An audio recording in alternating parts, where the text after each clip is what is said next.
I have a big problem, and I'm here to show and tell you guys what it is and what I'm gonna be doing to fix it. So the problem is, no, not what you think, but it's a pest problem. Pest problem. So come let me show you.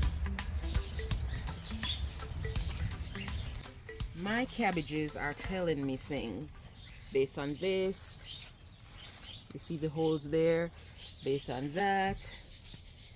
And if you look over here, I see them, and this one, oh, this cabbage is forming nicely, and there you have it, holes. Clearly something is eating on my veggies before I can, and that might not be a bad thing, because a lot of times we think that, oh yeah, pests are eating my vegetables, so this is terrible, this is bad, this is what. But remember, if they weren't good, those pests wouldn't be fooling around with it. Okay, you're doing something good just the same. So I'm going to show you something. This is my natural pest deterrent that I'll be making, that I'll be using as organic as possible, that I want to show you, and you can follow along, join in and tell me. Let me show you what I'll be using. This is just a container to catch spills. I have a jar with water, plain water, nothing special about it. This is just a spray bottle, a bottle I bought at the Dollar Tree. You don't have to go expensive. That is not required. Just go minimal effort DIY. This here is regular cooking oil. This is olive oil that I want to use, okay? And of course, I have garlic, okay? I took 3 cloves off of this garlic, and I'm gonna be cutting it up.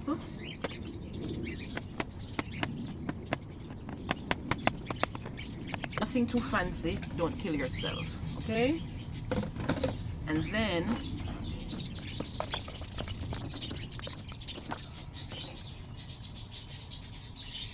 this bottle holds about 500 mils of water, so that's not bad, okay? And then you have your olive oil, you pour it in. People might ask, first of all, why garlic? Garlic is a natural pest deterrent, okay? It's organic. We use it even for ourselves. I take the garlic sometimes just to soil some with some water. It flushes the system, cleans you out, get rid of bacteria, all that kind of thing. And this is a natural pest deterrent. What it does, it kills the bad bugs and keeps the good ones.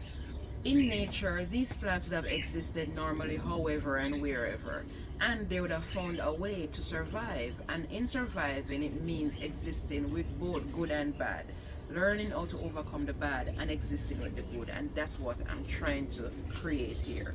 So that is why I'm using garlic, okay? And the olive oil here. Somebody might ask, okay, why oil? Why olive oil? This will allow the portion here that I'm mixing to stick on the leaves somewhat. Of course, I'm not filling the bottle with olive oil, just enough to make a coating over these leaves and prevent the bugs from sticking to them, okay? Then now I'm going to be adding my water.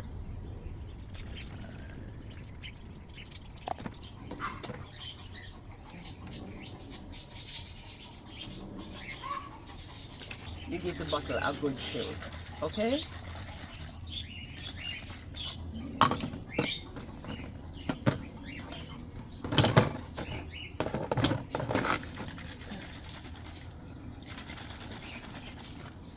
So even things like lettuces, these tender crops, that is what the bugs love. And I'm not seeing any bites on these yet, which is good, so I won't be playing with it, okay? So for now, I'm not going to be spraying my cabbage leaves. Let me adjust this. Good. And all you want to do, spray the areas first where you see the bites are. And normally, of course, those are the lower leaves, because those are the ones that they reach the easiest. They don't have to go too far. So make sure you get the lower leaves first, okay? And you might ask why I'm spraying this one next to it. Yes, there are no marks on this one as of yet, but bugs do travel, And it is easier because of the closeness of the plants for them to go over onto these other leaves easier, because they don't have to travel any mile, any distance to get them. Okay, so I'm gonna be spraying the ones that are filled with bites, plus the ones closer to them.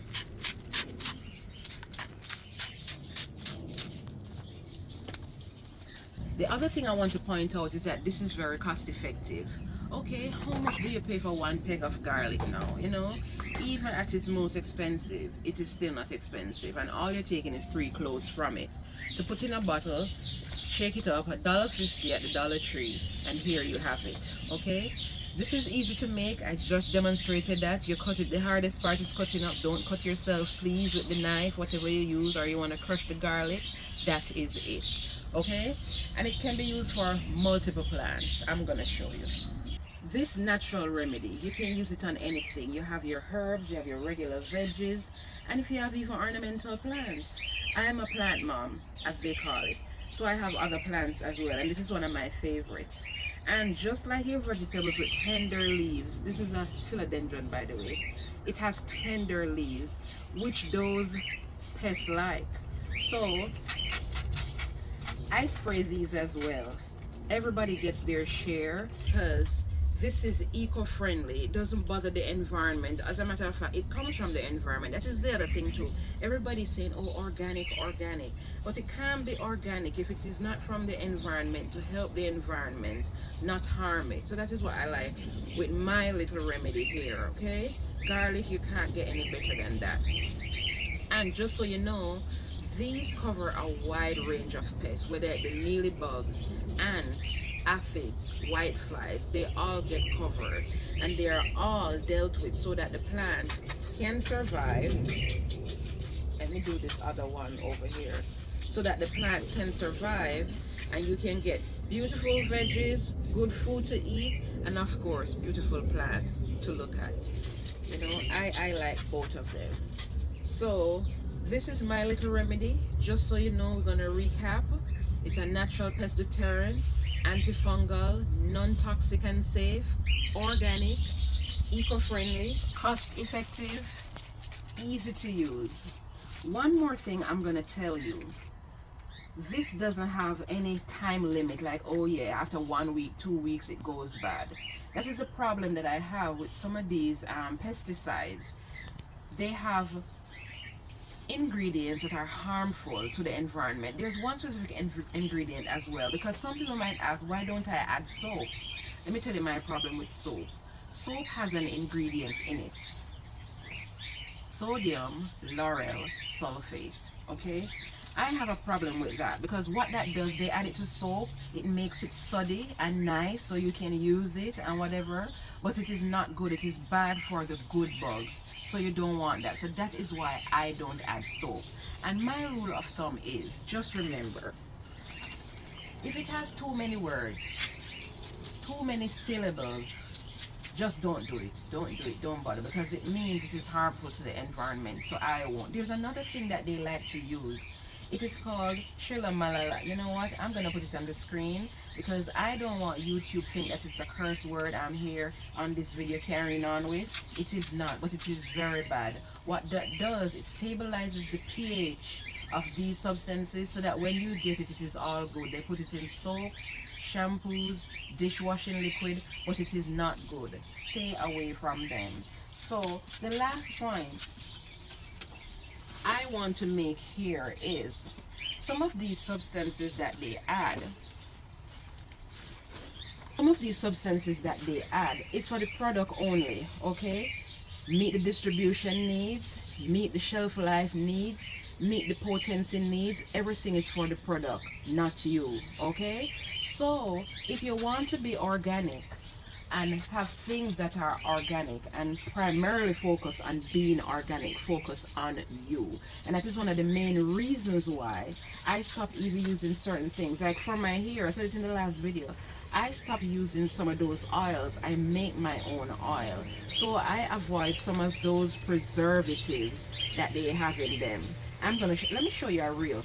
Let me show you one of my bottles that has been sitting out from December. This is one of my oils that I make. I make my own oils, by the way. I buy these. This is a mason jar I got from the dollar store. You could have guessed that, right? So I make my own oils and I avoid the preservative. You want to guess what the preservative for this is? Sunlight. It has been out from December. So I know that this is potent, this is strong enough, this is effective enough, and it was made the way that I want it to be. So if you can do that for yourself, you know, certain things for yourself, why not do it for your plants? Make them better, make them healthier. Choose organic, choose what helps the environment and will in turn help you. So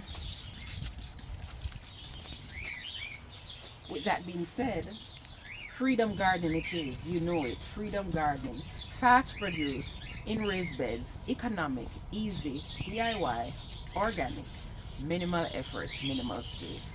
So I'm gonna finish doing this because I want to finish this bottle. I don't think it will take that much, but I'm gonna be finishing with this. So you take care until the next one. Have a good one coming. Bye.